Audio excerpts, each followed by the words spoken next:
What's up, guys? Today's video is going to serve as the 12th installment on my collaboration conversation series, where I'm joined by friends and fellow YouTubers to talk about all things spirituality. And in today, I have joining me yet again Will and Alex from their YouTube channel ShadowAscent. Now, if you've watched any of my previous collab videos, Will and Alex have been probably 80% of the collabs that I've done. And in the past, they were known as PsychonautVisions, but they recently made the transition from PsychonautVisions into ShadowAscent. That's their new YouTube channel name, and I highly recommend checking these guys out because they have a beautiful message that they're trying to put out, and they're just such sweet guys with just a really genuine feel to them. But yeah, they recently made the shift from PsychonautVisions to ShadowAscent, and that's kind of what we talk about right off in the video. This collab is formatted in a conversational kind of way. It's very loose and easygoing. It's not a Q&A. There's not certain bulleted topics that we talk about. We're basically just hanging out and shooting the shit for a while. And I always love and I'm honored to be joined by Will and Alex. They're such sweet guys. And yeah, we start out by talking about just that, their transition from PsychonautVisions to ShadowAscent. And we talk about what inspired them to do that and what the motives were behind that transition. And we talk about that. And then we move on to kind of talk briefly about our experiences with psychedelics and where we stand with that, with our exploration and research into using psychedelics and working with them, and kind of just where we stand now in that whole area. And then we talk about practices and exercises of moving into a meditative-like space, of being present in this moment, and just how beneficial that is for us. And we talk about Alex's recent situation in trying to develop a plan and pursuing a certain career, and where he stands with that, how that's been affecting him, and that kind of stuff. We talk about culture and the ego game that we're all a part of trying to become somebody special and acquire power and authority, and just how lost we can get into that grind, as we referred to it as. And we talk about that. We talk about like power trips, getting lost into that paradigm of culture that we're all a part of, and how there's also a space of us that is liberated from that stands completely behind that and is just here for it all, and how important it is to touch into that place. We talk about relationships and Alex, Will, and I's situation with relationships and how we feel about all that stuff. And we also kind of just hang out and talk about whatever comes up in the moment. And it was a beautiful conversation. I'm always honored to be joined by Will and Alex to talk about whatever comes up. So Will and Alex, thank you guys so much for joining me yet again in another collab. And to all of you watching this, I really hope you guys enjoy. So I'm going to let you guys get to watching the collab now. So like I said, I really hope you enjoy, and I will see you guys later. Namaste. Yeah, now it's getting real. Now it's about to get real. Oh, there is no way for me to turn it, by the way. That's okay. It looks fine. Sorry, that pizza I was eating was unfathomably delicious. What an amazing entry, bro. I love that. I know. Sorry, guys. Oh, you're already recording. Dude, Nice. imagine like showing up late to a work meeting and the first thing you say is, "Sorry, guys, that pizza I was eating was just unfathomably delicious." But we're not working. That's the good part. We're not here to fucking work. We're just here to hang. So, you're not PsychonautVisions anymore. Fucking ShadowAscent in the club, bro.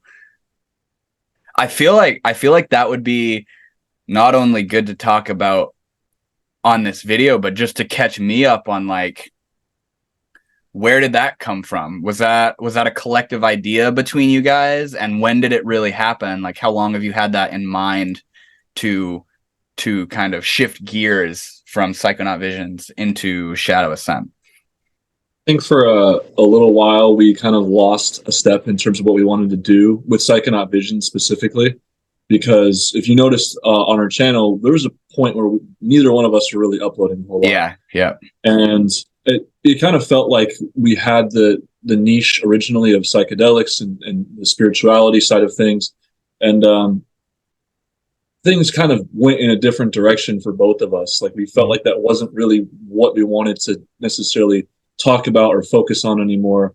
And we kind of sat down one of these days and discussed like what we wanted, some of our goals, what we wanted to do with the channel. And one of the main things was kind of starting from a, not ground zero, but kind of beginning something new. Like a fresh slate. Yeah. And I think ShadowAscent, Alex can talk about what it represents for him, but it kind of, to me, it can mean a lot of different things. I think going into the depths of your own self, of your own psyche, of your own life, and trying to constantly be questioning, analyzing, evolving. I've been doing shadow work this year, like through this book, this journal, and trying to like not run from that dark side or those repressed aspects of myself, but like face them and integrate them into my life. And so I would say that is a key central theme of what I would say ShadowAscent is for me, especially in the time being. And I think that just kind of entails not like cutting out or forgetting everything that we've been through psychedelics with psychedelics, because they've had profound impacts on me, and I'm sure Alex as well, but kind of moving in a different direction now that we aren't really as focused on that. I had a feeling that's kind of where it came from. Who came up with the name? I believe it was Alex actually that came up with ShadowAscent. I like it. I like it a lot. And you know, PsychonautVisions was kind of like pinpoint focused on psychedelics and the insights that came out of using them. And like how it felt to you guys was making things that weren't about psychedelics kind of felt like it was straying from the niche, as you said, of what your guys' channel was about. But with ShadowAscent, like that's a much more broader thing because not only does like mental health exercises and spiritual practices coincide with the shadow self, but psychedelics very much so coincide with the shadow self as well. And that's a term that I don't use too often, the shadow self. But your guys' shifting over into ShadowAscent, you could make videos about psychedelics still, you know what I mean? And now it's included within the vibe of the channel. Now everything is included within the vibe of the channel, you know? But yeah, Alex. What's that? It's not like we're layering it down to that just psychedelics and that's all we can be, because I think that's kind of what PsychonautVisions was sort of implying by the name. Yeah, PsychonautVisions. That's funny. Yeah. ShadowAscent Visions. Shadows. Alex, what's the transition rather feel like for you, man? Yeah, I apologize to anyone who's watching this, or you guys too, for I'm all distracting over here. I'm like chugging my water over here. It's okay, bro. You're getting settled in, dude. And I had to go grab my charger. And I'm like, okay, hopefully it's not. But you need some more pizza. No, I still have 2 slices of pizza left. I'll finish it later. Mail me one, bro. I need to rehydrate. ShadowAscent.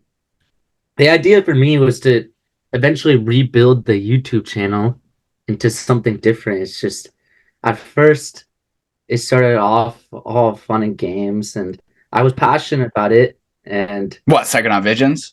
Yeah, I was passionate about it at one time because psychedelics helped me through a specific time period. I went through that period of growth in my life where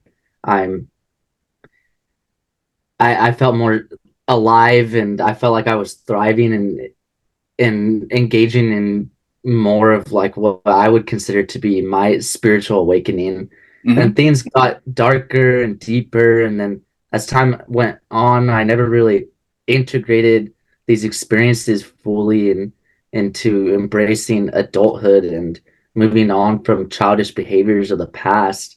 So I kind of just became complacent and stuck, and I felt like I couldn't speak my authentic truth anymore, and psychedelics didn't seem like something I was really interested in anymore. So it wasn't really until the end of last year, maybe like the last 3 months or so, so last quarter of last year, where I started considering this shift. And I think it was when Will and we made a trip report about our most recent experience, which was really heavy. And in that experience, I'm not going to go into details right now, but it was that video that kind of gave me a little bit of momentum, and hey, like, there's more that we can do with this. It's just a matter of time before we should make a shift to something different, because PsychonautVisions just doesn't resonate with me anymore, and it doesn't resonate with Will as well. So as time went on, finally I just said, hey, let's commit to something. I ended up sitting down one night and I made a logo. It took me a couple hours, but I made a logo and I thought it came out really nice. And I was trying to think of names, so I came up with the name ShadowAscent. So using ChatGPT, try to use it to generate me some ideas of like what we could do. And ascent just made the most sense in terms of going up the mountain you're ascending, and then really the dark side of the mountain, and exploring that, and really like trying to embrace the light and dark aspects in contrast of life. I love that so much. And just to tell you guys both right off, like, I don't know how long it's been titled ShadowAscent, probably a couple months now. Yeah, something about a couple months.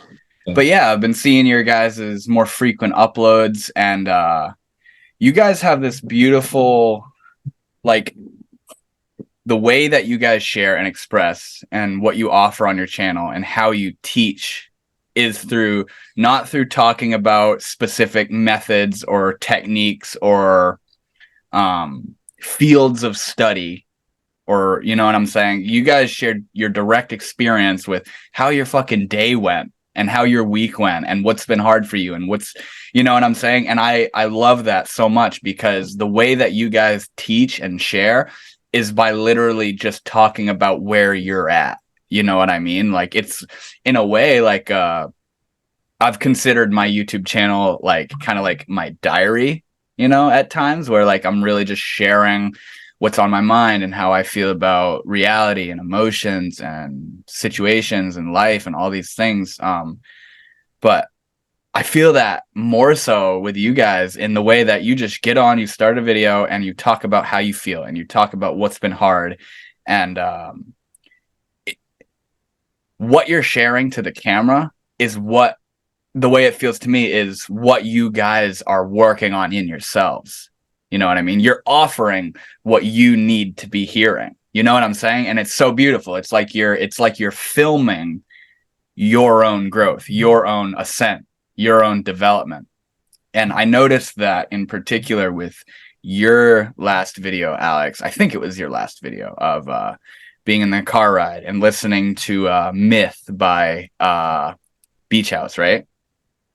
And dude, I actually listened to that song, like watching that video, because music is so fucking beautiful. Music, like I was telling you, I think like half of my music playlist is music that is so nostalgic to, psychedelics and awakening through that and the profound states that I've found myself in. And it's almost like sometimes when you're listening to, or when I'm listening to music, like it's like this music video collage of my life unfolding and my destiny and how much I've changed and how much I've been hurt and let down and the shit that I've been dragged through and then overcome and all the developments of myself. And you talking about the experience you had and listening to that song and then crying and thinking back to that period of your life and showing the clips from that video.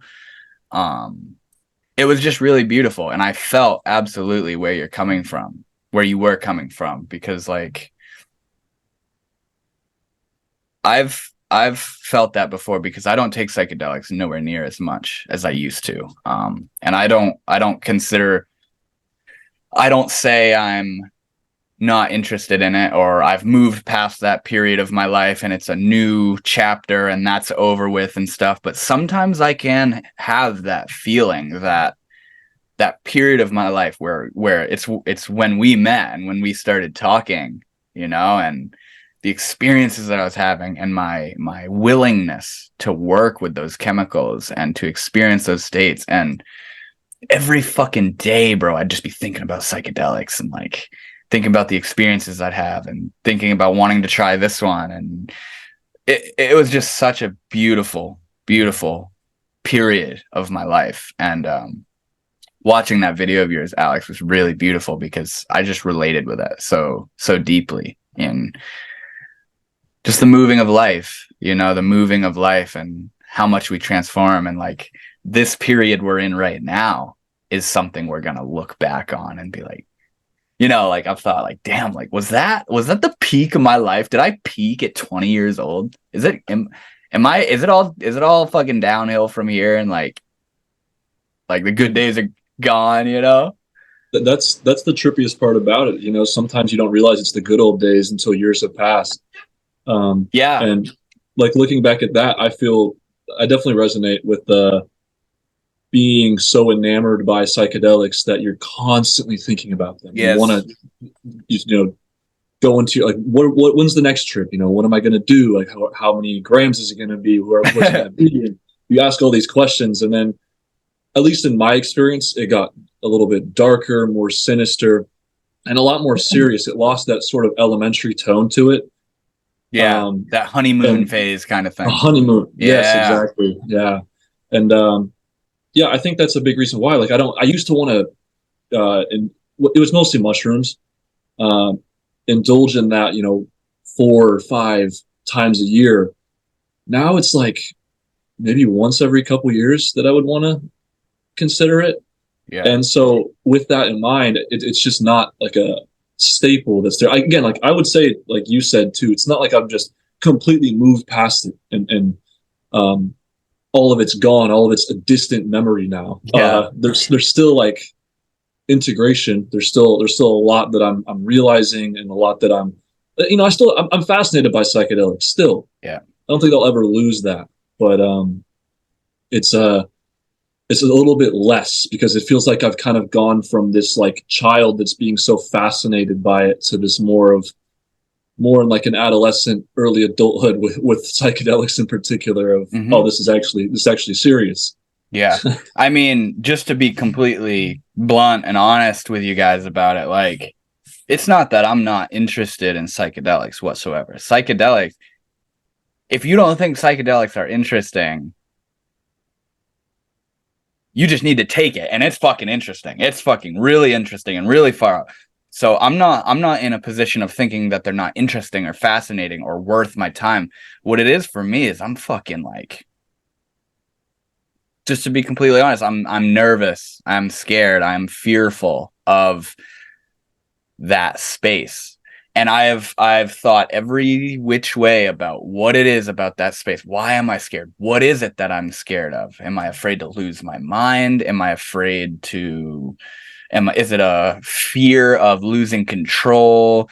Is it thinking I'm gonna go insane and I'm never gonna come down? And I've thought, am I afraid of the feeling of fear itself? I've thought every which way about it, and like I don't have a concrete understanding of why I feel fear and intimidation towards working with psychedelics. But like, the way it feels to me is just that I'm in a position right now where I don't feel the calling to work with psychedelics. And when I look into that, it's like, well, you're just afraid. But at the same time, I feel like, because I feel like everything is on purpose, and it's all happening just as it should. It's all happening perfectly, you know? And right now I'm in a position where I'm not, like you said, Will, enamored by working with psychedelics. And a time will come. I'm not, like you guys are saying, I'm not busy not taking psychedelics. I'm not like, oh,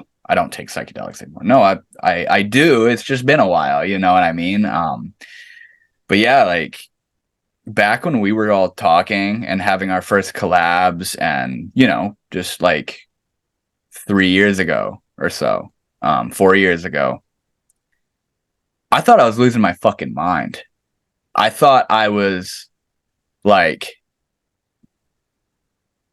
the shit that I was experiencing experientially, as far as awareness and identity and my orientation to life and self and meaning and purpose and what is consciousness and what is reality. I was being open to some shit through these psychedelics that I began to increasingly become afraid of. And that's what's hard to talk about, is what it was that I was afraid of, you know? And Carl Jung has a quote, beware of unearned wisdom, you know? And what that seems like it's kind of pointing to is our ability to venture off far into the lands of fucking mystery and awe and wonder and chaos. We can all do that. We can all go out really far, wander really far from home, but I think it's really important who it is that shit is occurring to, you know what I mean? So like part of my fear towards not working with psychedelics right now actively, I think is it's an intuitive pointer, like you were talking about, Alex, to take the time to integrate and digest the madness and beauty and profundity that I was experiencing through the psychedelics, you know? And it's been hard on me, like feeling insecure, like I'm like not courageous enough, or I gave up, or I can't surrender, or my ego is huge and that's why I can't take psychedelics, and all these things of these other people who can and still do work with psychedelics and in big doses, and they don't seem to have any sort of problems whatsoever. And they're like, oh, you just got to let go, man, and you just got to surrender into it. It's all good. And it's like, I just have a hard time working with that, because there's something in me that's just like, don't work with psychedelics right now, you know what I mean? And it's been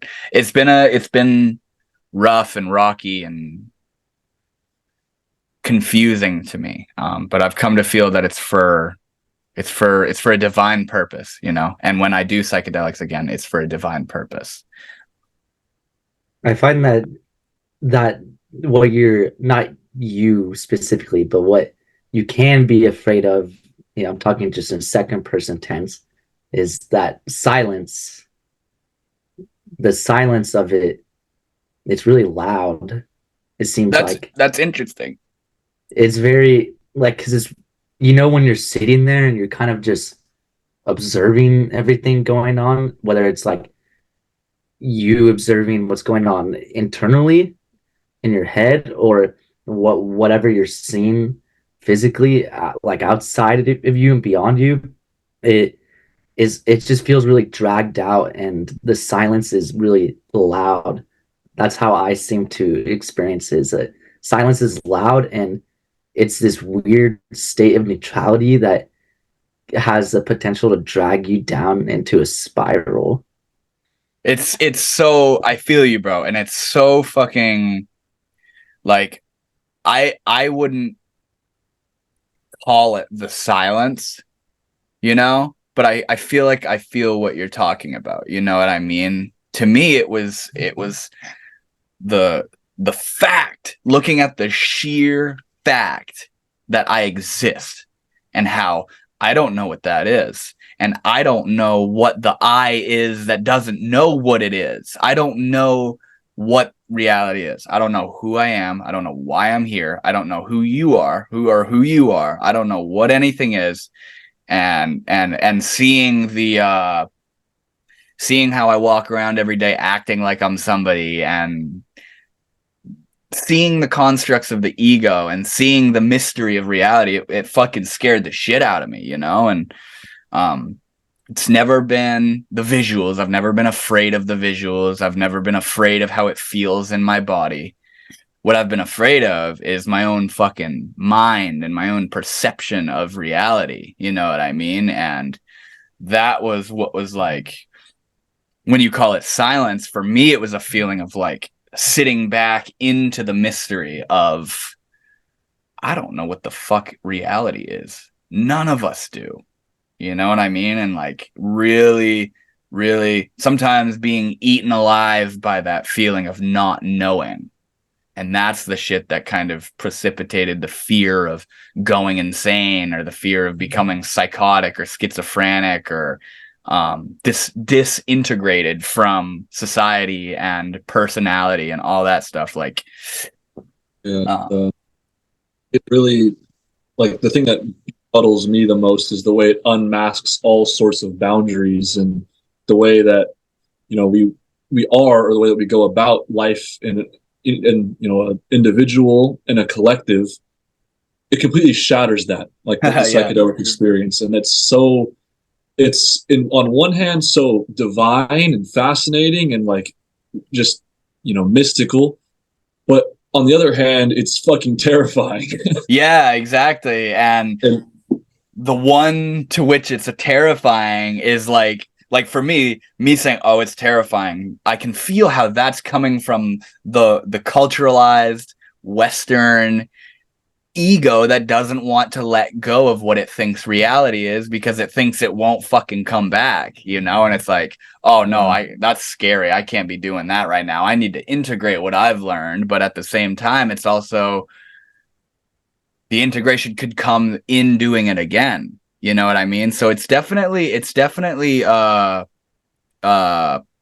multifaceted thing, a double-edged sword, where I can feel that the fear and how I'm relating to psychedelics at this point in my life is right on and beneficial and feels good and intuitively good in myself. But I can also feel how I'm, in a way, trying to hold back the power of reality from making its way into my perception. You know what I mean? I'm trying to take it easy. I'm trying to chill out a little bit and kind of center and ground myself. And that's another thing, is feeling like wanting to ground myself in, you know, Ram Dass, who is somebody, I don't know how much you guys have listened to him, but he is an amazing being that I love so much.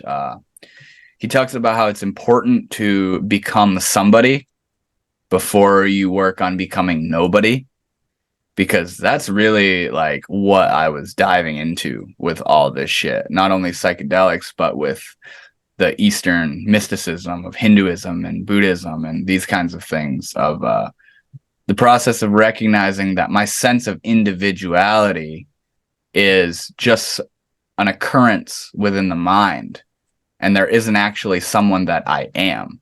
I exist, but I'm not who I think I am. I am not the idea of Devon, or the idea of a human, or the idea of a man, or all these things. And it's so crazy, dude. It's so crazy. Like you said, it's beautiful, but it's also terrifying. And I'm just in a position of trying to take it easy, trying to find that balance of, like, you know, just take it easy, you know, not fucking dive headfirst into the wonder and then not be able to process that, not be able to utilize that in a beneficial way for me and for other people. You know what I mean? Where I just end up a blabbering mess that's completely dissolved out of the system of society and culture and service and those kinds of things, you know? So yeah, just trying to take it easy, you know?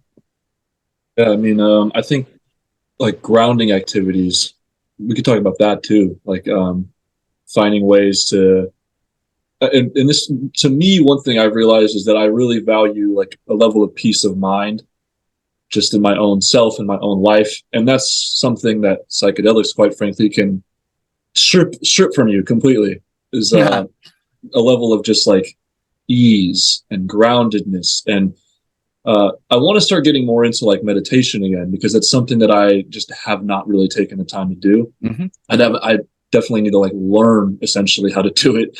But also like exercise. I think that's become a huge way for me to just free a lot that kind of just resides. Like it just sits there, just a lot of built up, pent up energy, emotions, and all sorts of feelings. And so being able to just go for a run, go to the gym, um, is like a huge benefit for me. And I think that's something that I wouldn't say like I have learned or taken from psychedelics, but at least in terms of trying to find healthy and manage healthy ways to do that, is probably a large, or at least stems from some of the first experiences that I ever had, where it was all about just the natural, the nature around me, the world around me, and how like how words can't even describe it. Like Yeah.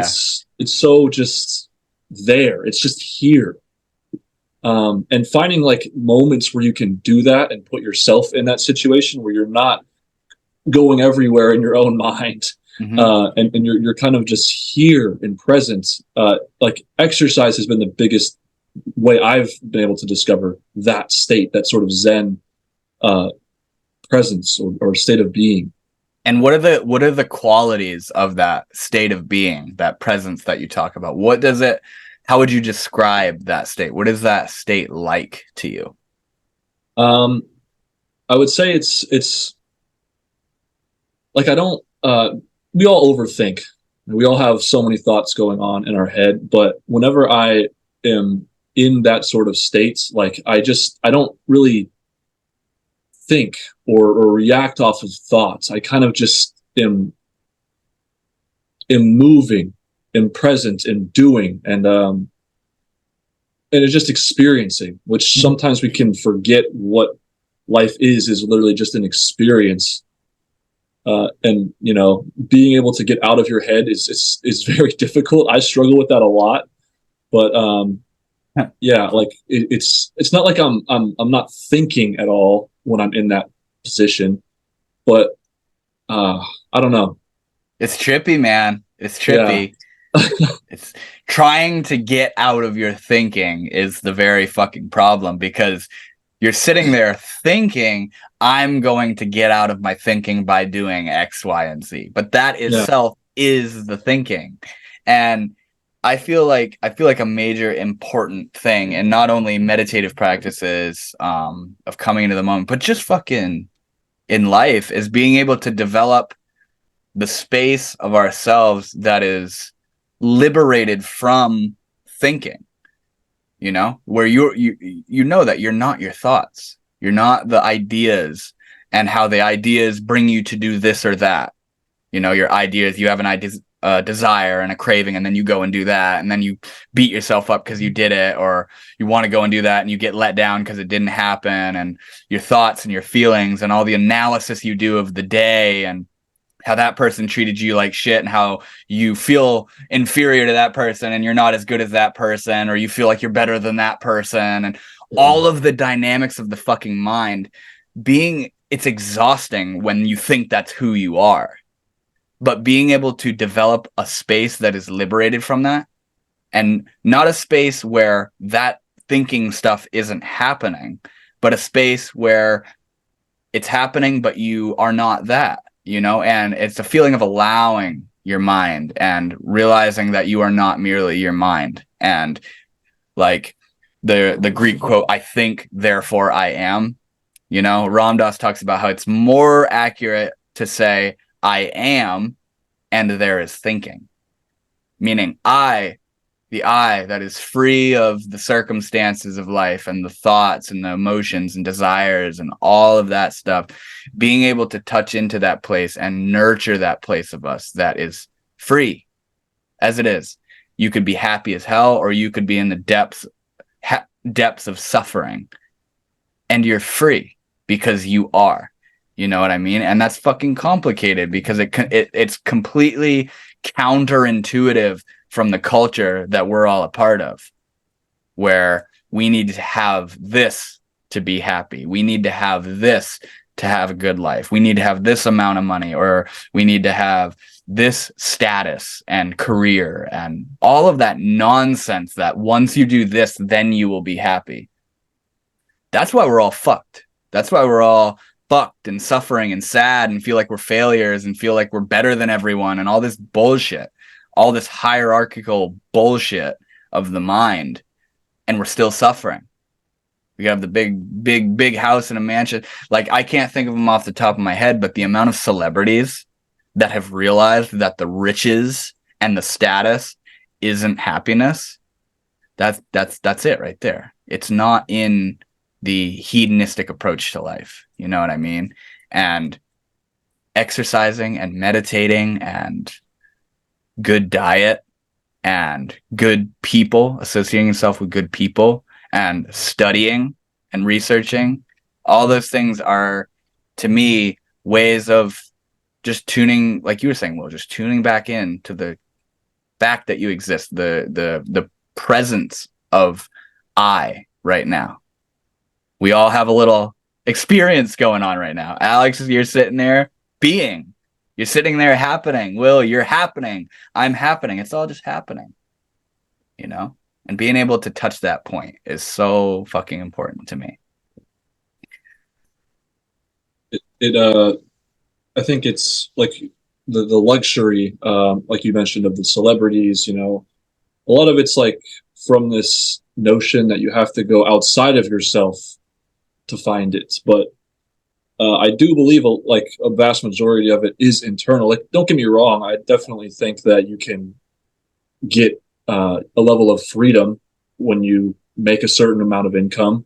It's definitely nice. Obviously, like I said, it's a luxury, but the true like peace, awareness, and like personally, I don't like to really use happiness because I think it really is a feeling that just kind of goes all over the place. But at least peace and awareness and sense of I don't want to say reality, but it's all within. Mm-hmm. It really all is within, and through that, there's a lot of like realizations that you have to go through. I mean, think about how young we are, right? Devon, you're 22, right? Yeah. So 22, Alex and I are 23. I'm 22 and a half. 22 and a half. Oh, my bad. Put on your big boy cape, man. Yeah, dude, I'm almost an adult. I think it's gonna happen at 25. That's gonna be the big reveal when it happens. Yeah, I was thinking, yeah. But regardless, what were you saying? We've been children and teenagers and adolescents for far longer than we've been, you know, these adults or these grown-ups. And so I kind of forgot where I was going with that. It's okay. But like over the past few years, especially because like, you know, it's been roughly 5-6 years since we even graduated high school. Like that's really a huge part of discovering who you are, both, you know, externally and more importantly, I would say internally, and kind of coming to terms with things that happened, you know, where you grew up, who you are. And it's such a long process, but the fact that we're still this young, I mean, it's, I don't know. It's pretty fascinating. Yeah. Life is fascinating. The whole fucking thing. I think it's so good to be doing what we're doing, you know, to be actually involving ourselves in the process of working on ourselves. You know, it's, what else are we going to do? Pretend we're not aware of this shit. You know what I mean? Alex, how are you doing, man? Doing well, man. not gonna lie, this pizza kind of just like made me crash. Like I got so tired out of nowhere, like because I ate it so quickly, and then I'm like listening to you guys talk, and I'm like, I'm too lazy to add anything right now. But then that's just making me more tired. So, that's fucking hilarious. Yeah, gotta add something. Put something on the table, bro. We need content. Content. God forbid there be the silence. No I silence. keep looking like I keep being too subconscious about like my posture. I'm like, I feel like my head's like too back while I'm like listening. I'm like, I don't know. My mind isn't completely present. But anyways,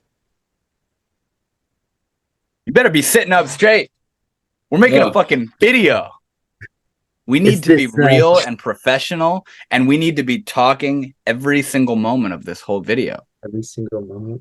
Yeah. We're sitting up straight. Oh shit. Oh god, it's quiet. Fuck it, I'm deleting my whole YouTube channel. I can't. Oh, dude, please don't delete it. I don't know what I would do if you did. Really? Yeah, you're my saint. Damn, dog. Damn. I didn't know you felt towards me that way, bro. No, I swear, man. I know. I'm kind of always thinking about you, Alex. Now that I think about it, you're just always on my mind, man. Like I talk about all this crazy shit, but that's like secondary. That's like auxiliary to the fact that I'm just thinking about you all the time. Yeah, I mean, anyways, as a viewer, you probably left already, but if you stayed, hey, we're here. And I know Devon over here was talking about studying and working on yourself and in ways of being I and ways of being present with yourself. And I know for me, pushing myself cognitively has been something that I'm really trying to work on, because in the past I couldn't sit still and actually focus on my computer. It was just easier for me to choose to smoke weed or something along the lines of that and forget about pushing myself in other areas. And I really didn't hit a place of growth until recently. It seemed like really transformational growth. And I'm taking a course right now. It's actually the final course I had to take for school. And for school, for context, I'm almost done with my bachelor's degree, but I have hardly learned anything because I haven't taken school seriously. I had a bad mental perspective on life for a long time. I'm like, oh, like what is the point of this shit? Like, why do I gotta do this shit? Like, fuck this, follow your passion. But I never knew what my passion was because I never took directed action towards doing anything. I'm like, oh, what is my purpose? I'm so focused on what is my purpose, but then I don't really know what my purpose is because I haven't actually tried anything. And it's been so hard for me for a long time to accept the fact that life just is difficult, man. Like that's just the way it is.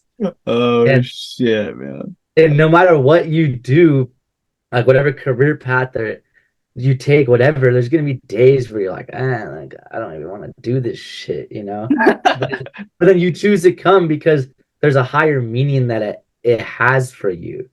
And for me, with this course, it's health coaching techniques course. So I am ultimately this course is actually optional.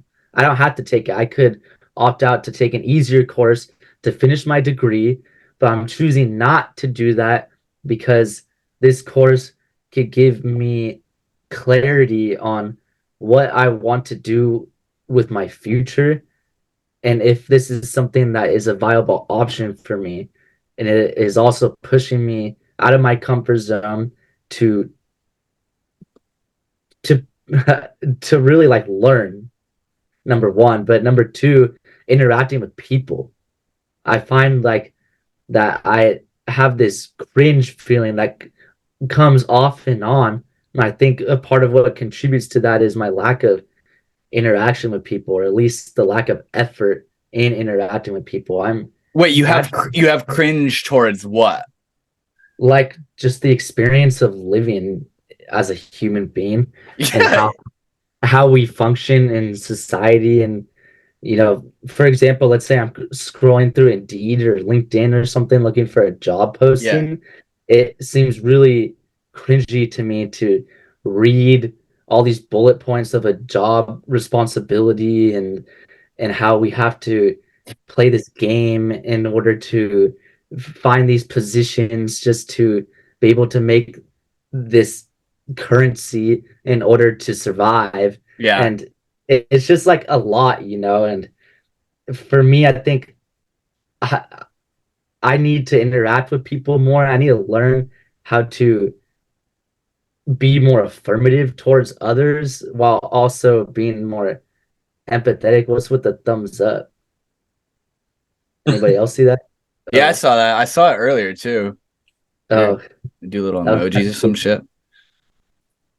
But cool. Yeah, being affirmative and empathetic, those are skills that aren't necessarily something that I ever grew up learning, being raised by a narcissistic father and seeing the way he treated people around me. So, and the way he treated me as well. So I'm like trying to learn how to be more comfortable with expressing, I guess what you would call love towards other people, be more comfortable with complimenting people and expressing genuine love towards them. It's something that I'm just not comfortable with, being with that intimacy, And will you feel like will you feel a moment like just for example, like you think like someone looks really good, like, and it doesn't even have to be like a romantic thing or a sexual thing, like being like, hey, you look really good today, man, or like, yo, I saw that thing you did the other day, that was really cool. Is that what feel like, do you feel within you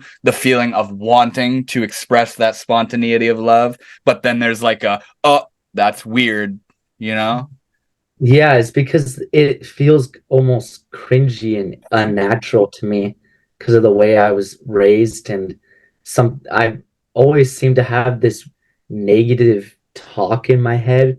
Yeah, I think a lot of us do, man. For as long as I can remember. So like it's almost like it's like a trigger of my own pride, and just, I'd rather not even like say anything at all. But then it just makes me more anxious because I know I'm capable of more and expressing more towards others, but then it's just like I hold that feeling in, and then it causes me to be more tense and shut down.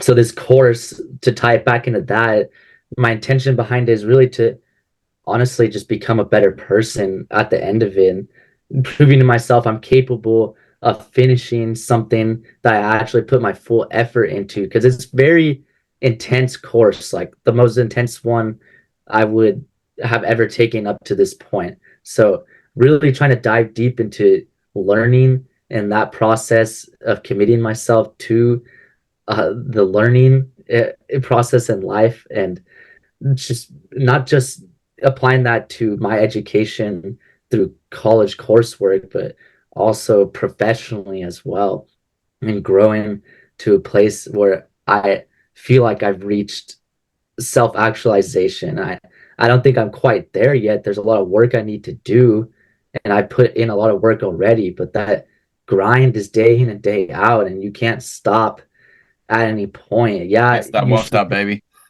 At any point you should rest at some points, but like the grind never really stops. You have to continuously think about how you're going to improve yourself. The question that comes to me is, what are we grinding for?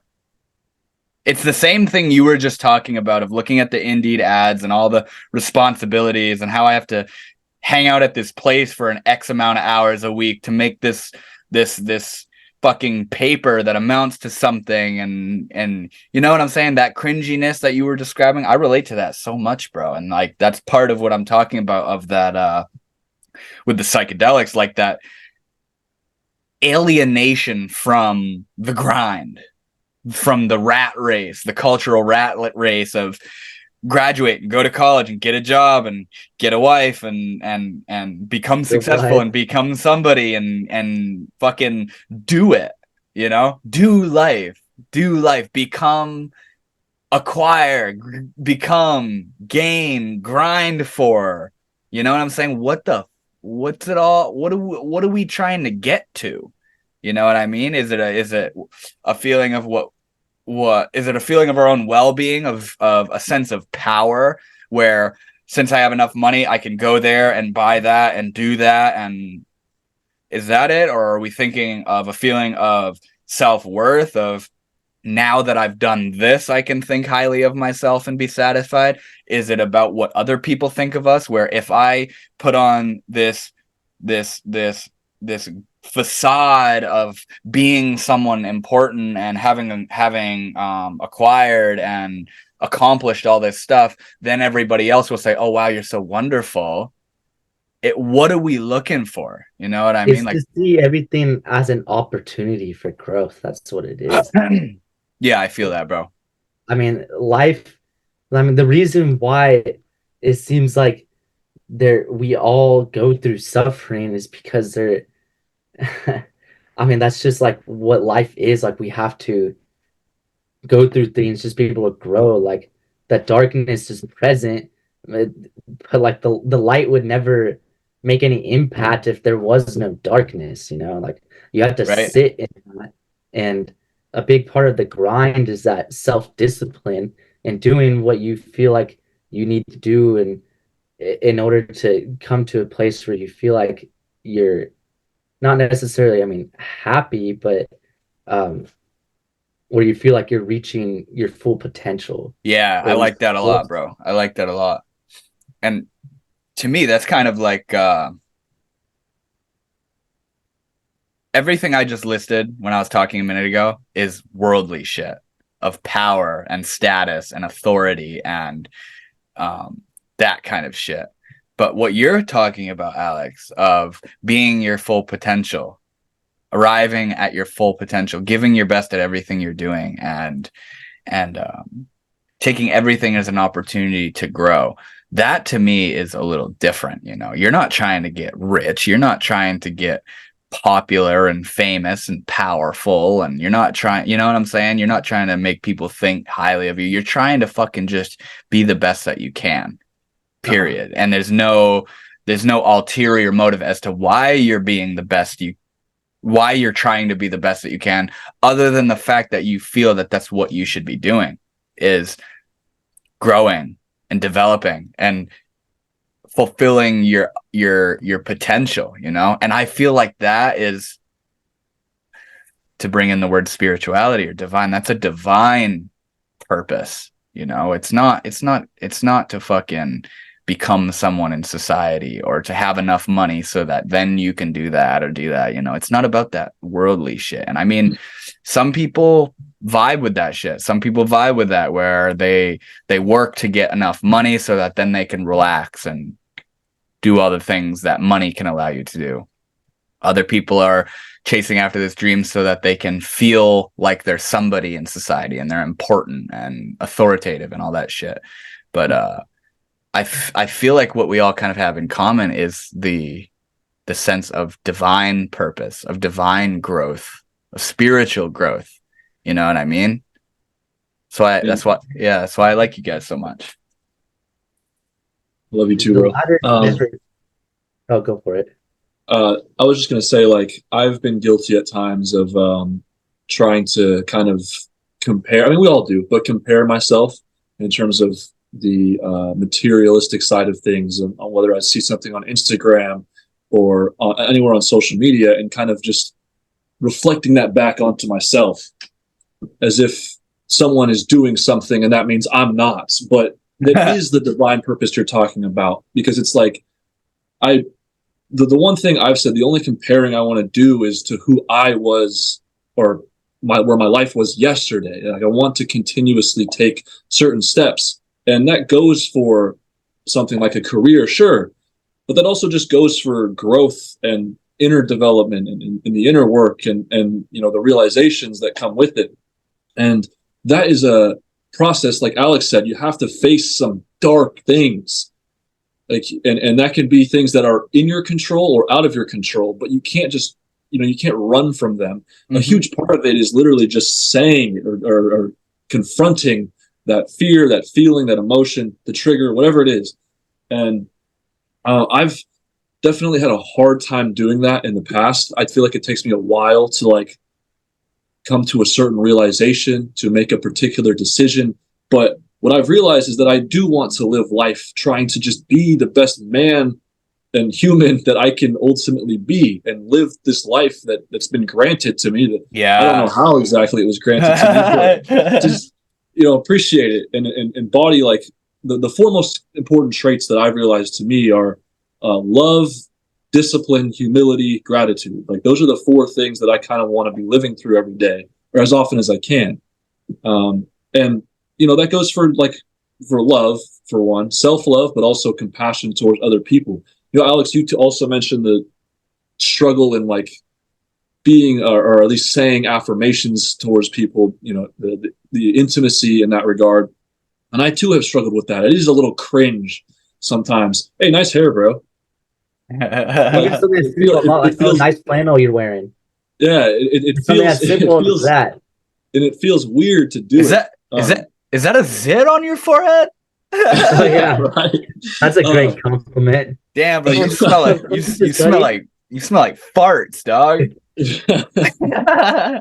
But that's sort of the love thing. I feel like it's not such a huge thing. It's very small ways of expressing it like that go a huge way, and that's even to yourself. Looking in the mirror sometimes and saying affirmations toward yourself, that too feels just as, if not more, cringe. It's look yourself in the eye without being somewhat amused or cringed out and say, I love you. Right. Or any type of affirmations, but also the discipline side of things. If you have to hold yourself accountable in some aspects, because as humans, like we were talking about, that flow state of mind that you can reach where you're not so aware or conscious of the thoughts that are happening. You kind of separate from that. If you want to reach that, you almost have to earn it. You can't just, it doesn't just spawn. It doesn't just happen for you.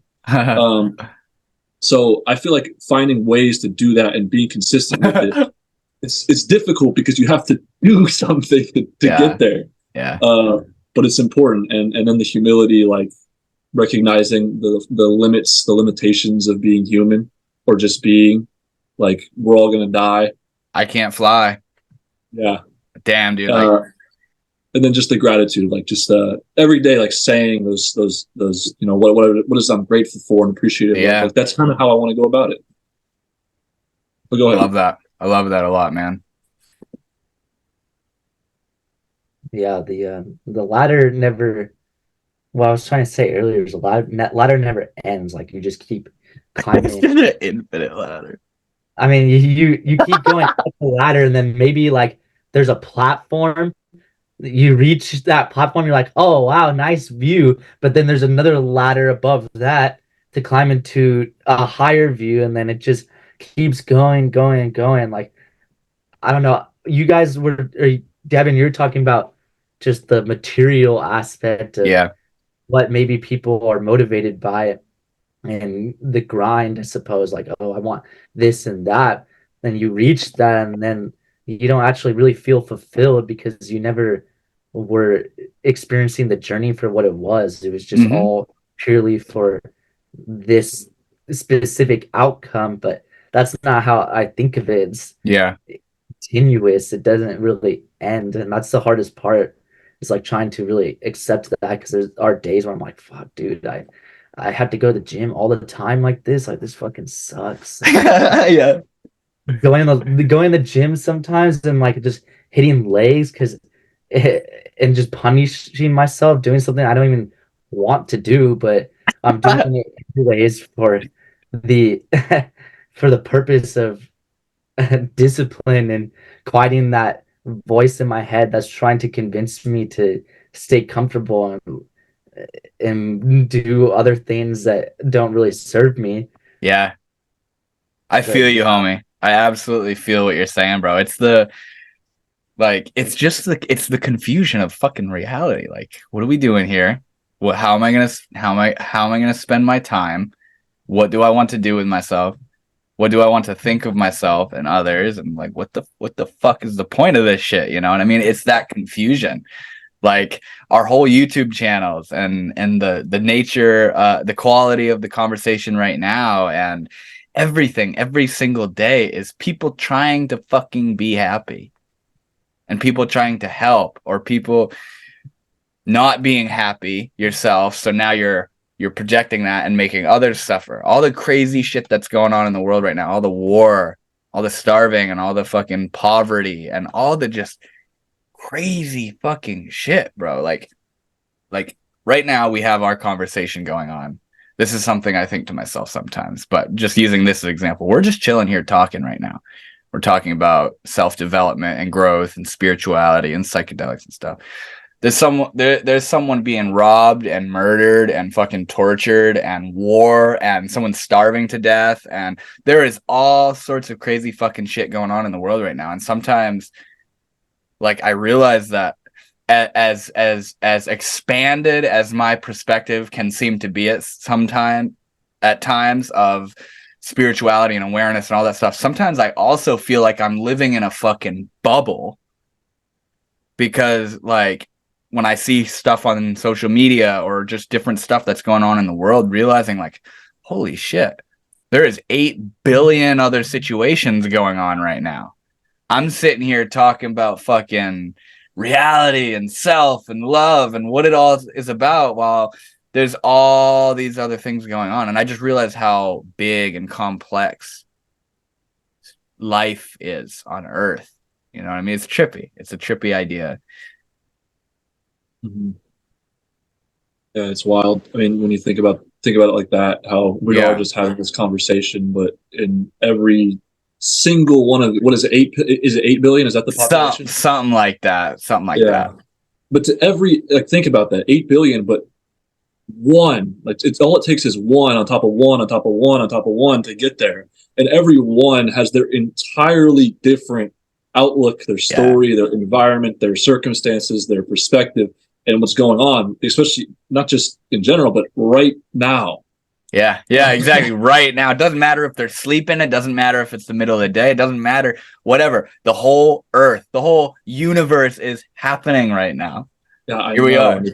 It's far out, bro. It's far out as fuck. It's like, what are we doing, bro? It's like reading that Indeed ad. It's like, what the fuck is going on anyway? There's people fucking shooting at each other and throwing bombs and rocket launchers, and it's like, what are we doing?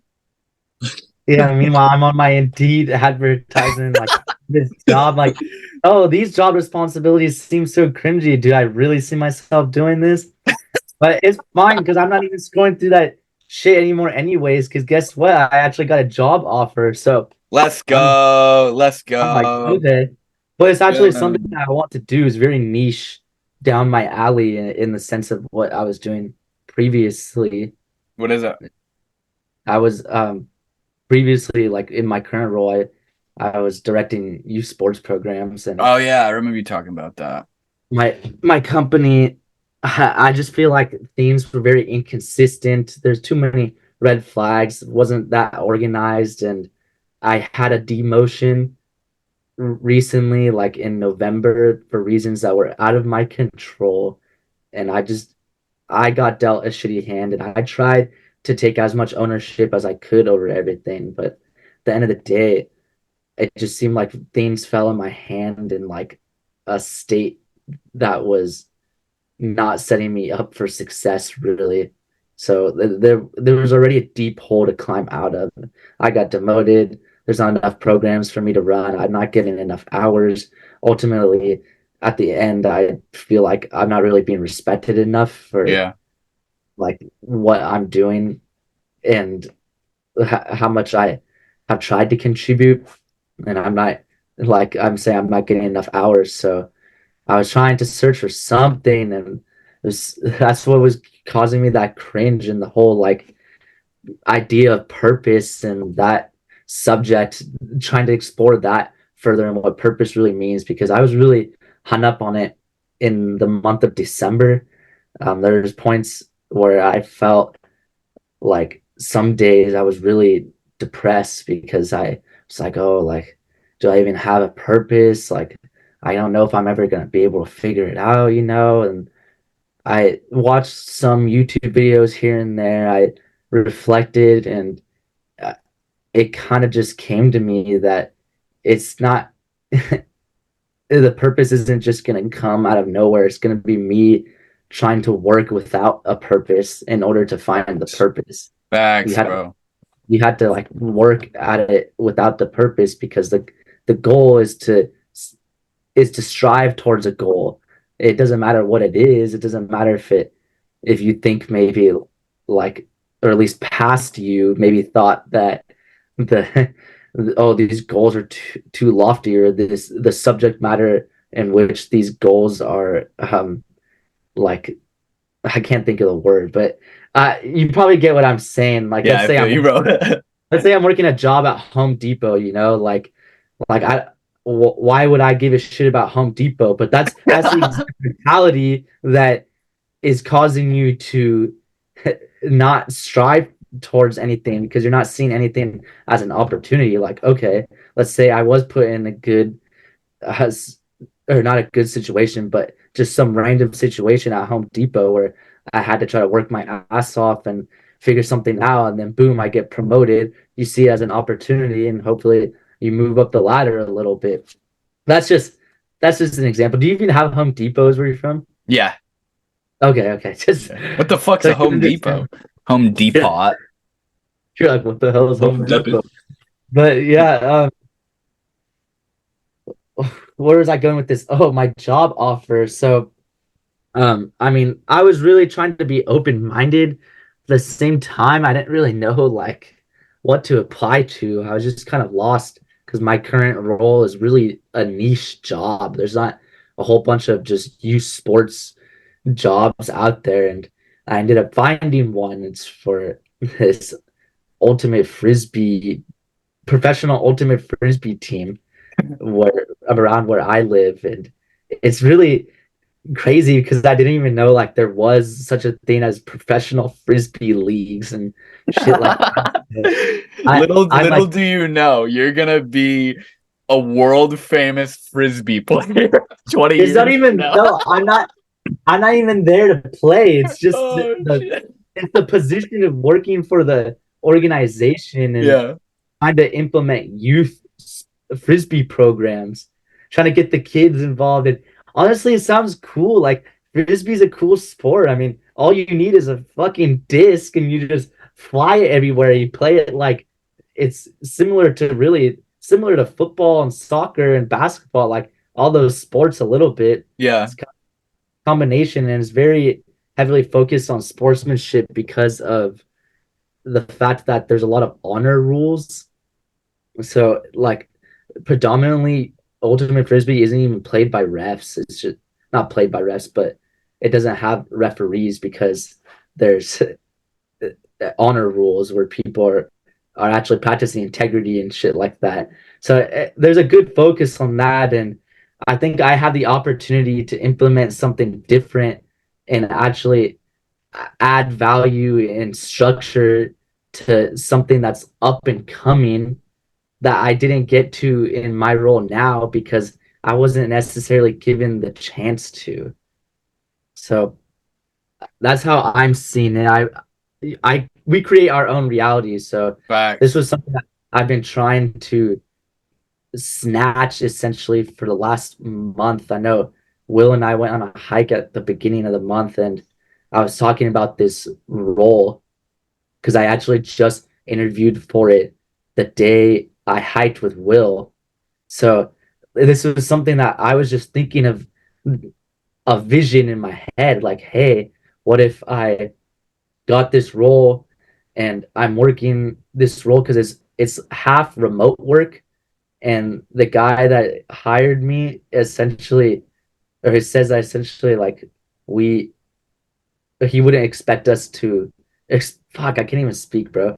He wouldn't expect me to work more than like 25 or 30 hours a week, but I'm still like getting paid salary. It's not a whole bunch of money, but it's just enough to save and have consistent income. Mm-hmm. And it'll give me enough time because I'm not working that full 40 hours. It'll give me that enough time to finish my degree, pursue health coaching, hopefully eventually down the line, get a personal training certification, integrate those things into our YouTube channel. And the ultimate idea is to really build an entire business out of our brand, and having Will hopefully write more and really like integrate his passion for writing into the channel or the brand name. And so you guys want to make ShadowAscent a business? Yeah. Based in health, like what would the business be? Holistic development, more so focused on masculine development. Why masculine development? Because of our journey as men and how we're developing, and I just feel like it can apply to both genders, but there needs to be a niche, and it seems like that niche is really more focused on masculinity. Mm-hmm. That's really cool. That's really cool. I didn't know that's the direction you guys were kind of going in. Yeah, and I think a vast majority of our viewers are men as well. So are men like age 18 to 25, I'm pretty sure. So have you seen that on like the analytics on YouTube? Yeah. On YouTube Studio, yeah. Yeah, dude. That's a fun little app to go on sometimes. It is. Yeah. I use it probably more than YouTube. Really? Yeah. Shit, dude. No, that's beautiful, bro. Like the famous one-liner is monetize your passion. Mm-hmm. Take what you want to do and find a way to use that to live in this culture that we live in of having to make money to financially support yourself and stuff, you know? And like the way I've thought about it for a while now is like it's better to be making money and thinking about how to make your own money rather than not making money and thinking about how to make your own money. Basically, it's better to have a job and think about how to make your own business than it is to be unemployed thinking about how to make your own business. In the meantime, do the grind, do the fucking job, go to the job, do the hours, find something that can best fit your situation where you're at right here and now, and do that and put in the time and service, but scheme. Always consider of where you could go with it and what it is that you like and how you could develop it. And, you know, like as far as dreams are concerned and our goals and our aspirations, a lot of us just kind of think of a goal and wonder if it's going to happen or not. Or we think of a dream of, oh, wow, that would be beautiful. And it's good. It would help people. It would help you. It would be good for your life. It would be good for others, all that stuff. It's a beautiful vision, but that's it. It's this vision of where you want to be. But like, we don't consider that there's steps needed to get to that point. When you have a dream, that entails a whole lot of work and a process of elimination of what you need to do to get to that point. You know what I mean? Like you go out at the edge of a forest and your goal is to get to the other side of the forest. You don't get to the other side of the forest by just fucking envisioning what it's going to be like on the other side of the forest. You get to the other side of the forest by knowing how to move through that forest. And to tie that in, that is what the steps would be to bring your dream into fruition, which is very. What's up? Also, to continue on that analogy is you don't just take those steps to the forest. You're gonna hit, let's say, a random rock structure that you literally can't go past because the terrain is too dangerous. So you have to turn back and figure out your way past it. Exactly, bro. So that's getting the vision, and what you're saying is very is very, I can't think of the word, but it is related to health coaching and what I'm trying to work on right now through my coursework. And if I can integrate that into the channel and helping people through health coaching, it's very spot on with the idea of making a vision, but taking those steps and guiding people towards taking those steps and identifying barriers and filling in the gaps and what needs to be done to reach that vision. And along the way, editing it and like, hey, this isn't concrete. Like, we can change that along the way based on what works, what doesn't, what you feel like maybe could be modified even more to reach this vision. And then the vision itself can be modified too. Right. It's really dependent on the person. So that's like the whole idea of health coaching. So it's funny that you're saying that. Yeah, dude. Like, we have a dream, but we don't have a means of bringing that dream into fruition, you know? And like just for example, in like writing a book, which Will, I'm sure you're very familiar with this, you have this vision of a book that you'd like to write. You need to write the fucking book. You can't just, it's a vision of a book. Oh, wow, a book, that would be so cool. You need to actually write the fucking book, you know? And then you get writing. You don't jump around from, I'm writing a little bit and now I'm going to design the fucking book cover and now I'm going to design the description and now I'm going to make a table of contents and then I'm going to write a little bit and then I'm going to edit and revise. There's a process that you go through of how to make that book come into fruition, you know? And like talking about dreams or goals rather, I'm in a situation where I've been gifted 2.5 acres of land by my grandfather. And, I often look at that. There's a lot of fear involved with it, of becoming an owner of the property and getting a house on that property and living there on my own. And, oh, I won't be able to support myself. And, oh, is that really what I want to do? But I often find myself looking at it as, where else am I going to be offered ownership of fucking land? You know, and two and a half acres is a nice, you don't need that much more. You know what I'm saying? It's a nice fucking little plot of land. And I find myself realizing that that's, as far as livelihood goes, that's the direction I see myself going in. And I want to live, I don't know if you guys know what a yurt is, but I want to have a big old luxury yurt. It's those circular homes with like a dome light at the top. You know what I mean? Beautiful, beautiful little thing. Not for everybody, but when I learned what a yurt was years ago, I absolutely fell in love with the idea of it.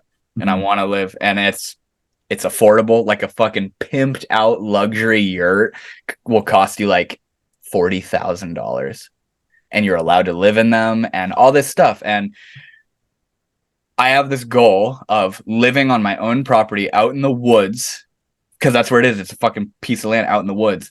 My own property out in the woods, on my own place, supporting myself financially, on my own home, vibing. But how am I going to get there? There's a lot of fucking steps. And the first step is, that's the overwhelming feeling of it, where we have a dream, but we don't know how to get there. And there's all these steps. You don't just do everything at once. There's a process. There's a sequence of what to do, you know? And for me right now, that's, I had to plot out the 2.5 acres, plot and measure out the 2.5 acres that I want, and find that area and determine if it's the right size, too much or not enough or whatever.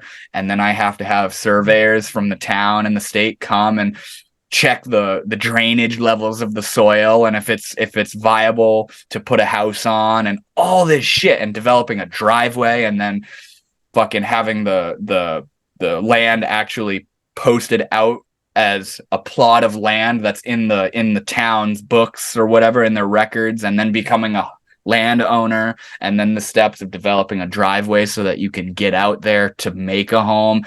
All these fucking steps, and it all starts with, it's a sequence, you know?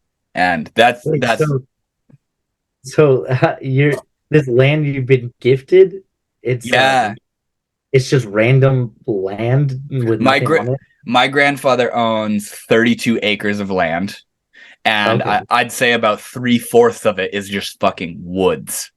Wow. And he has gifted not only my dad and my aunt properties of land. I think they both have 3-acre plots of land, but he's gifted me and my brother 2.5-acre plots of land.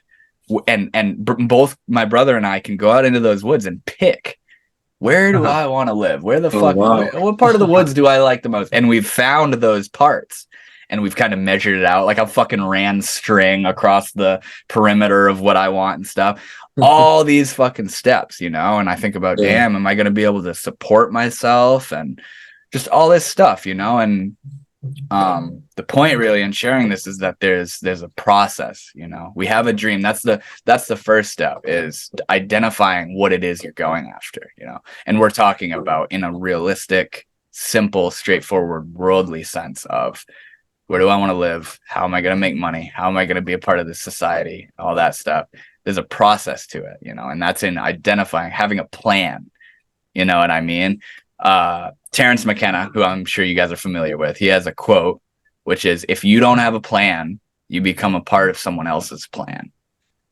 Where if you don't devise and work towards your own life, you're just gonna fucking go down the conveyor belt of someone else's dream and plan and what they have acquired, and you're just gonna be a pawn, and you're not gonna be a player, and you're not gonna take the reins of your life into your hands and go forward and be here for your life. You're just gonna kind of fucking fall asleep into your role, you know, and you're gonna find yourself drifting around, floating around, doing random shit, and then bitching about the fact that you're doing it, and just essentially wasting your fucking life and sleeping, being completely asleep and numb to your actual power and that you have in creating your own life and living the life that you aspire to, you know what I mean? So it's crazy fucking shit, and I feel where you guys are coming from, the confusion and the hassle and the age that we're all at. We're all kind of at the same age, you know, we're all in that process of, what am I going to do? What am I going to do? And how am I going to make it happen? Oh no, I don't know what I'm going to do. I need to find what I need to do and all that shit. So I feel you guys. I relate very deeply. Our 20s are very important aspect, or not aspect, but it's very important time of development and where you're really going to be in your 30s and your 40s. Which is not to say like you can't just figure it out, you know, in your 30s and 40s, but at that point it's like you're not setting yourself up for success if you're not trying to do something in your 20s. For me, as of late, it's actually been tough, I would say, to find like a level of balance, because with like YouTube specifically, I want to do everything that like Alex mentioned, especially with like trying to expand it and you know, create writing, blogs, posts. Yeah, that's what I was just thinking. Mainly integrate that into the channel, which is something that, you know, you're like we're talking about, you have to do. You can't just think it. Yeah. But specifically lately, I've been talking to this girl, and we've been dating a little bit, and like a lot of energy for me, I'm not gonna lie, has been going towards that. And so what I've been struggling with, I would say, and it's not just because of that, but like the balance of everything, of how to, you know, exert something into that, still have enough left to focus on what I want to do with my own personal life, with what I want to do in terms of my goals, also just other relationships that I have in my life, and how to figure out how to balance all of that, which is something, I'm not going to lie, I've really been kind of struggling with lately, like trying to find that sort of, you're juggling, you're fucking juggling. Yeah. I feel you, bro. Yeah. And it's like, I'm allowing myself at least the time and the feeling of like, all right, you know, this is gonna be a process, you know, like I don't want to be too hard on myself, but I also realize that finding that balance is largely my responsibility. So I got accountability, like you were talking about. Yeah, that's facts, man. Talking about being distracted from YouTube in particular with this girl in your life. I had a situation, bro, where like I got involved with this girl, and I think I've told you quite a bit about it, actually, Will. just fucking madly in love, like mad love, like fucking deep shit. And you know, I went fucking like 2 months without making a video, and for that very reason, because my mind is elsewhere, you know. And there was this one moment where I said to her, I was like, because we were talking about making videos in my YouTube channel, and I was like, I just want to tell it all to you. You know what I mean? And it was so funny because it's like, whoa, that sounds romantic. That sounds sweet and all, but wait a minute. Fuck everybody else. I just want to tell you. It's like, no, like what I'm doing, I need to expand. I need to expand. The thing is, sorry. No, you're all good, homie. You're all good. Okay. I totally like see where you guys are coming from. And so I'm trying to practice the empathy of like being in other people's shoes. Like I see where you guys are coming from. But it seems like not seems like, but I think whoever she is, you know, like in subjective to you guys and anybody else who's viewing this, will respect you more for pursuing the mission that you feel like you need to pursue. Because even though she'll be maybe a little bit disappointed at sometimes, like, oh, I don't get to see you, she's not going to take it out on you because she knows you know what you want. And like imagining like I said, it sounds all sweet and romantic, but in retrospect, having looked back on it and reflected on it, it's like, wait, so I'm going to drop my passion for sharing with people and helping and offering to people, all because I'm in love with this one human being. And she is that's who I want to talk to. That's where my energy goes. You know what I mean? Completely disabling all other channels and facets of my life, and like flipping the perspective around, imagining someone else in my life where they don't, you know, I don't want to see my family. I only love you. It's like, whoa, like chill, bro. Like, no, like I'm not the only person that exists. Like, and oh no, fuck my business. I just want to be around you as much as I can. You know what I'm saying? Like, no, dude, there's a fucking balance, bro. There's a balance, and yeah, it is to see someone say, I love you, but I have things I gotta do, you know, put simply, I love you, but there's things that I'm working on. That is very much so to be respected. And if you're any sort of emotionally mature, down to earth, and have your own fucking passions, you'll understand that. And like you said, Alex, you'll fucking appreciate it. You will respect that. Like, yeah, like, and you'll be able to work together in that sense. You know what I mean? Where you love each other, but you're not each other's entire fucking world and everything else falls away. You know what I mean?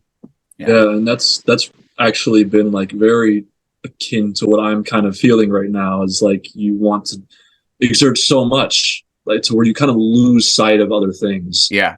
And it can be little things too, like literally just your daily routines, your work, your schedule, and things like that. And it's crazy how it can actually just like almost sort of blind you to it. It's like you could be so like, oh yeah, I just want to be with you. Like, yeah. It consumes you, and you don't give anybody else the time of day, and you let all your shit go because you're completely invested in this feeling that you have towards this person. Like, dude, there was this fucking situation where like I thought this girl at my work was cute, okay? And I'm out on break. And I don't usually go outside for my lunch breaks, but she goes outside for her lunch break, so I'm gonna go outside on my lunch break so I can just be near her, you know what I mean? And I'm out on my lunch break, and this guy was fucking talking to me. And I'm talking to him, we're having a conversation, and then this girl that I thought, you know, was kind of cute was going to walk in the building. And I completely like fucking like we're in a conversation. It would be like we're talking right now, and then I just go off and start talking to someone else. I just completely look past this guy and watch this girl walk back into the building. And I forgot what we were talking about, me and this guy. I completely dismissed his existence to look at this girl. You know what I'm saying? And that's the shit. When I realized that like we got to be fucking careful with our infatuation and the focus and the primal, like, not lust in a sexual sense, but lust in the sense of like craving that being, you know, and how my attention was completely dismantled from that person I was talking with because this pretty girl walked by. And that's not very loving and compassionate and present to do in my eyes. The present thing is, if someone's talking to me, so fucking talk with them. You know, hold on, there's a really cute girl walking by. All right, what were you saying? You know what I'm saying? That's cringy as fuck. You talk about cringy, that's fucking cringy, you know? And just, yeah, there was another thing revolved around the love and the relationships thing, but I can't really think of it. Ram Dass, to bring him up again, talks about how, like, we often treat relationships like, once you got a relationship, you're like, okay, there. Now that I have that locked down, now I can go and do all this stuff. As if it's some sort of default that you need to just have. Okay, now I have a relationship. That's all good. Now I can go and learn how to be happy, or whatever the fuck it is. But he talks about how relationships, you know, he's into Hinduism and Buddhism, and he talks about the different types of yoga that there are, of not just yoga of doing postures with your body, but breathing techniques and just all sorts of different yogas. And he talks about, with every type of yoga that I've learned about and involved myself with, the yoga of relationships is the most complicated form of yoga that I know. And it's not something that you can put on the back burner. When you get in a relationship, it becomes like, and if you get in a relationship with the intention and the desire to utilize that relationship as a means of awakening further, not only for you, but for that other being that you're in a relationship with, that takes a lot of fucking work, a lot of work. You know what I mean? And I don't have really a lot of experience in utilizing a relationship as a form of awakening. You know what I mean? But I absolutely see what he's talking about in how complicated that is. Like, just thinking of, like, you can learn all this shit, you can be all fancy and articulate and know all this knowledge and all this stuff, but how are you in the room with someone that you're attracted to? Not even someone that you're attracted to. How are you when you're alone in a room with just someone? Are you fucking awkward and tense and, yeah, so wow, what's the weather like out there today? Oh wow, that's cool. How was your day? Okay, yeah. Like, relationships are trippy, the way we engage with each other. You know what I'm saying? And, like, making videos is easy because you're not in a conversation with someone where they can retaliate and give feedback and offer different perspectives. You're just sharing your mind, you know? But when you're actually in the moment experience and situation with someone, it's fucking trippy and it's complicated. And at least with me, I'm always overanalyzing and, like, what is this? What, you know? How can I help? Am I comparing? Like we were talking about, fucking comparing myself to them. All this complicated shit. And that's part of why I'm, of course, I'm over here fucking desiring a relationship. You know what I'm saying? Like, if you don't desire a relationship, that's honestly, like, really impressive in this culture that we live in, you know? But although that I desire to have this being in my life in the fashion of being with them to awaken and grow together, I also am a little bit hesitant and fearful, honestly, of that very desire. Because someone comes into my life, it's this feeling that I'm going to be distracted, like, kind of like what we've all been talking about. It's this feeling of that I'm going to be distracted from my meditations and from my introspection and my philosophy and my development and my YouTube channel and all these things. It's this fear that I'm going to be distracted from what really, really, really matters to me. You know, I'm over here working on myself, fucking trying to figure shit out and figure out how I operate and how I want to relate to this life and what I want to do in my life and how I want to be as a person. And then to just go and get someone else involved with my shit show. Yeah. You know what I'm saying? It's like, I don't know if I'm quite ready and or willing to do that right now. I don't want to overcomplicate my life and their life by being in this intimate situation that both of us collectively don't fucking understand. You know what I'm saying? All these feelings. Yeah, no. It's crazy. You know what I'm saying?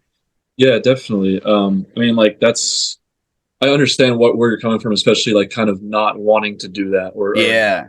By the way, it's like 10 minutes. I probably got to get going. That's okay, man. I need to go hit the gym. But like for me, that was me for a long time.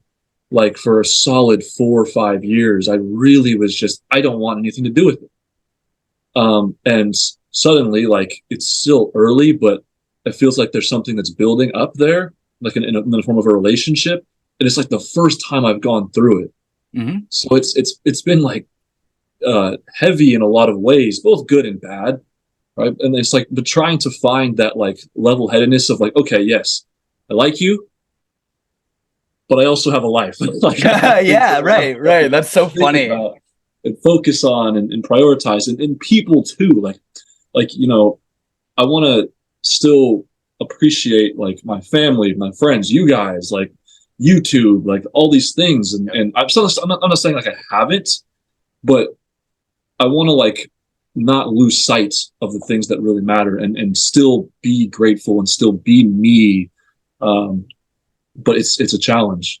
It really is a challenge because it's supposed to be like that. In a relationship, I mean, I've been in my relationship for almost 6 years, and I still feel like that at times where like there's that finding the balance between really spending time with her and being fully present there, and then also the times where like what like do I want to try to accomplish in my life, and is maybe spending time with her not the right choice, or like talking to her over the phone late at night, is that really the right choice, or could I be doing something different, you know? So I I struggle with that at times. And to me, like the way I see is women, they crave like the intimacy and relationships, and it's part of the beauty of femininity. It's more like intimate, and that's what femininity is going to like focus on. But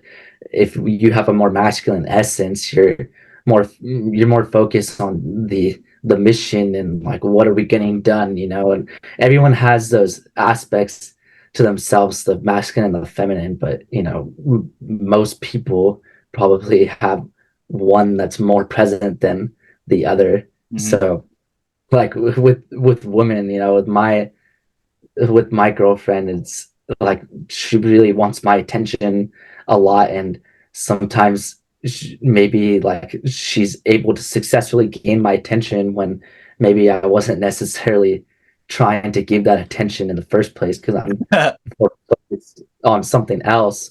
Yeah. But then there's times where like, hey, like I really need to spend time with her, and I don't mind like kind of just pushing everything off to the side, you know. It's to connect with her in a deeper, more intimate way, and it helps me connect honestly with like my own femininity that I have, and be more intimate with her, and kind of like gaining a little bit more of that rejuvenated feeling of being able to spend time with her, and really embrace that connection romantically.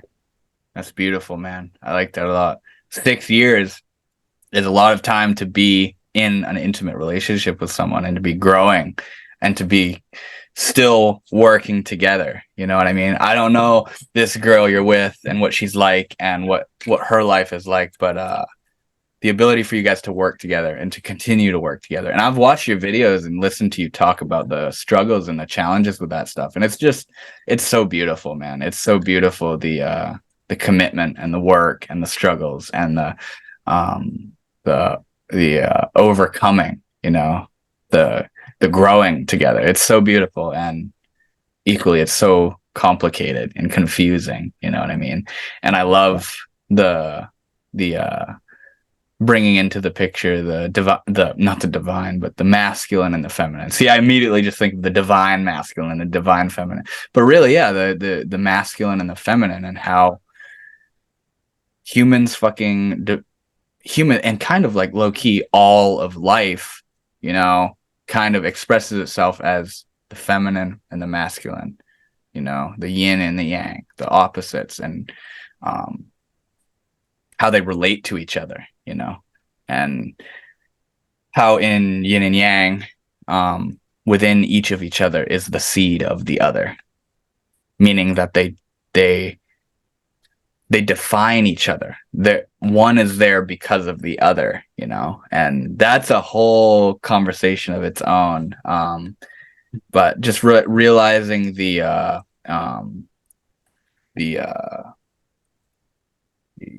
importance and how necessary each one is, and the confusion in trying to learn what defines those qualities of ourselves, of the masculine and the feminine, you know what I mean? Really trying to learn, okay, yeah, sure, I'm a male and that's a female, but what does it mean for me to be a male? What does it mean for her to be a female? And what about in my own being is the male and the female, the yin yang within me, you know what I mean? And what part of me is in her and what part of her is in me, you know what I mean? It's so fucking crazy. It's so crazy. But I feel like it's so important if you want to have a deep, meaningful, dare I say, divine connection with somebody where you're down to earth, growing together, you know what I mean? It's part of why I am like little hesitant, I don't know if I want to get involved with that right now. You know what I'm saying? It's mainly where that comes from.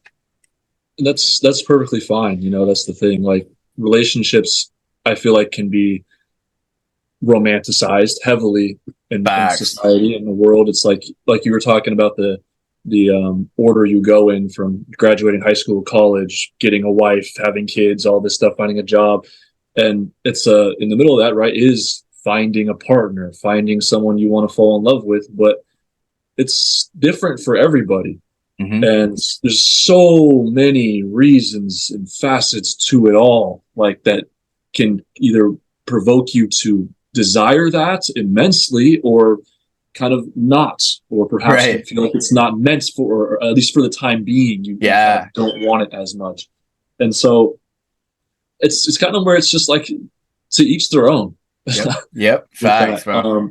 And I think it's just, so a lot of times, especially with that, you have to realize that a lot of it is out of your control in terms of who just enters the picture. Yep. And so that's why, even if you are desiring that, which, like, you know, most people do, at least in the long run, there's a level of like patience and acceptance that you need to have within yourself, that like, okay, I can do a lot to get in that position, to make something like that happen, but there's a lot that's way out of my control. Yeah. And the stars really do have to like align in such a synchronized manner that is beyond ourselves. Yeah. No, I feel that, man. But it is I probably got to get going here. I still have to hit the gym tonight, so that's cool. I appreciate it. He's got to get going to go fucking hustle, bro. He's got to get out of here to go fucking. When you come back, we'll meet and talk about YouTube goals. All right. I don't know if I'll be able to tonight, actually. Can you do tomorrow morning? No, I'm like hella busy until like 2:00 tomorrow. He just doesn't want to give you attention, Will. That's what it is. Yeah, come on, bro. Alex, he needs your fucking attention and intimacy. Can't you see that? Open your eyes, man. He needs you. Sunday would be better. Right. I'll put it all aside to hang out with you on Sunday, Will. Yeah. I'll watch the Niners game on Sunday. Yeah, possibly. Because Eric said he's free. I think the game's I don't know. I think it's 3:30, but I might be wrong. Maybe it's a little later than that. What do you say, Will? Cut out. I should be able to make it on Sunday. Can I come? But, yeah. Fly out. All right, I'm on my way. I'm on my way, guys. I'll book the ticket. I'll book the ticket right now. Yeah. Just kidding. So do I just leave? Yeah, you got to at least say bye, though, bro. No, I'm gonna Irish goodbye real quick. That's awesome. I'll see you guys. Have a good night. Yeah, you too. Well, it's been so nice talking, man. Yeah, but wonderful, guys. Keep going. Keep going. You guys gonna keep up the video, by the way? No, dude, it's way too weird and tense when it's just me and Alex. Yeah. Oh, shit. All right, boys. See you, homie. All right, see you, man. Whoa, that was weird. Alex, what time is it for you? 9, 8, 7, 6, 6:53. You're fucking chilling, bro. It's 10 o'clock at night for me. It's been a good talk, man. It's been a good talk. And it's been so nice to catch up. And yeah, the fashion of how we just, rather than, I thought about scripting something out of questions or topics or whatever. I was like, no, fuck that, bro. I just wanna hang out. You know what I mean? Yeah, it's better like that. I know. I just felt like I heard when we would make videos like that, it just ended up being too much of like it felt like too much of an act almost. Oh my God, I know. Like, we're all just chilling, doing our thing, but the second a camera goes on, and we get all weird, you know, and it's such a big deal too. Like, sometimes I'll have the passion and the inspiration to make a video, so I set my camera up and I start talking, and I can't fucking get it out. I can't share it, you know, and I'm all caught up in, oh, I'm not saying that right, and oh, this is stupid, and fuck this, you know.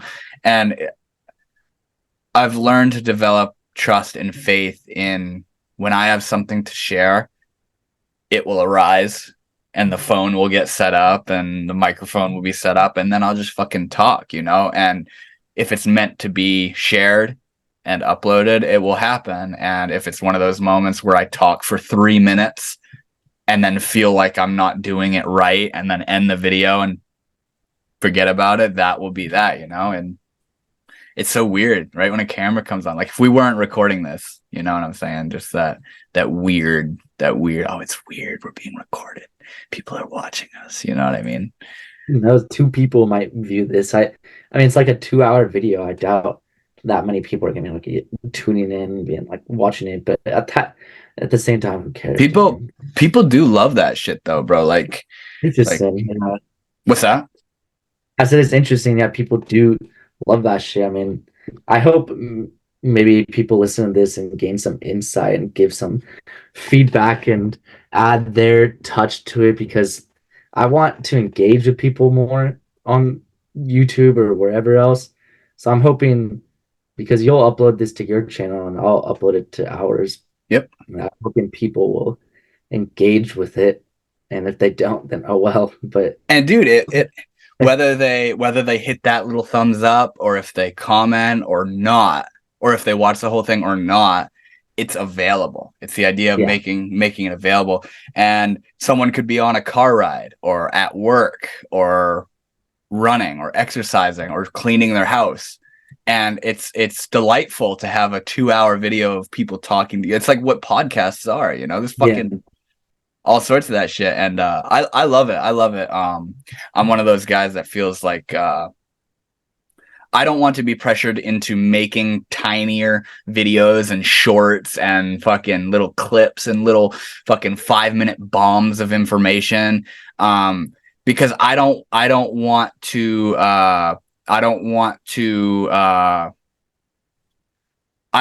perpetuate our fucking diminishing attention span.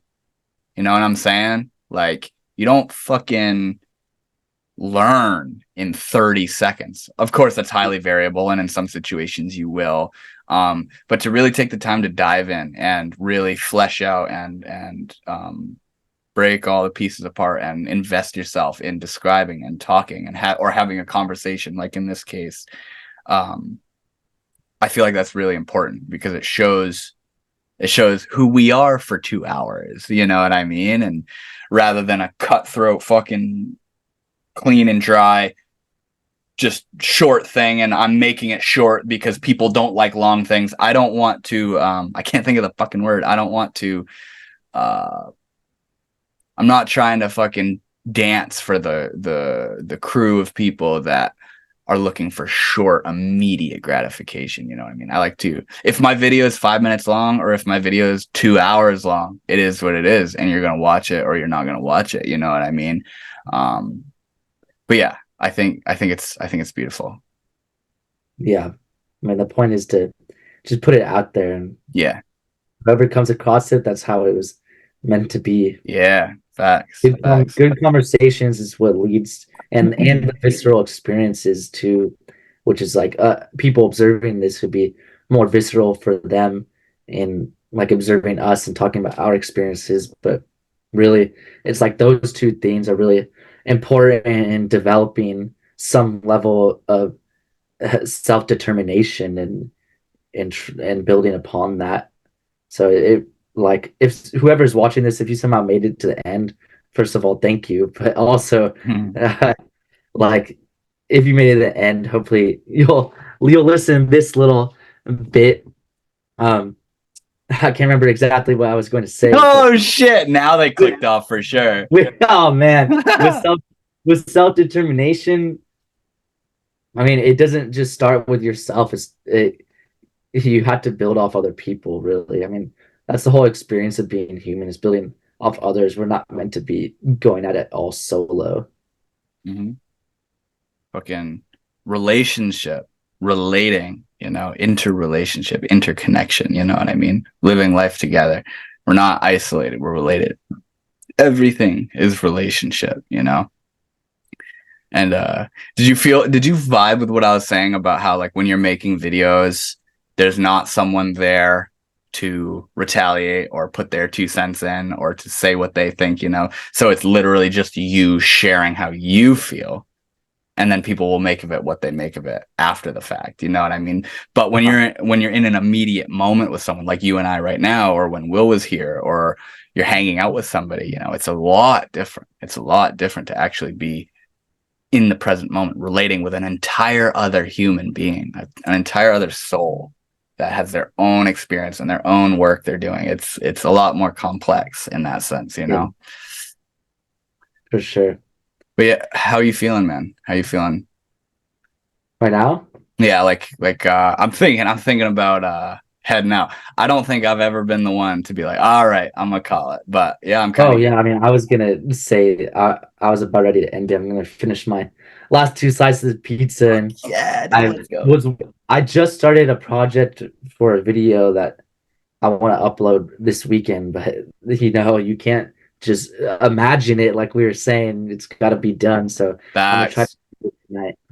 Hell yeah, man. And I hope you find that flow state, and I hope you find that motivation and that thread of working with that and making that dream come into fruition, man. For sure. But yeah, Will dipped out. Alex, thank you so much for talking, man. It's been a pleasure. I'm glad to have caught up and to see how you've been. I love you guys so much. PsychonautVisions, ShadowAscent. I love you guys so much. And you guys were my OG collab way back fucking 4 years ago or whatever it's been now. And yeah, it's just so beautiful catching up, and then not only catching up, but deciding to hit record, you know what I mean? And being able to offer this to the different communities that we have on YouTube. So yeah, thank you so much, man. It was really fun. Yeah, thank you for your time, man. I appreciate you, and I'm looking forward to the recording and having it sent to me so I can look over and hell yeah, man. Get off. Yeah, it's 10 o'clock right now, so, and I have tomorrow off, so tomorrow I'll send it to you, probably just through email or whatever it is. But yeah, I'll get that sent to you, and we'll be able to do what we do with it. For sure. Thank you, man. All right, thank you. See you, man. Take care. See you, bro. Yeah, you as well.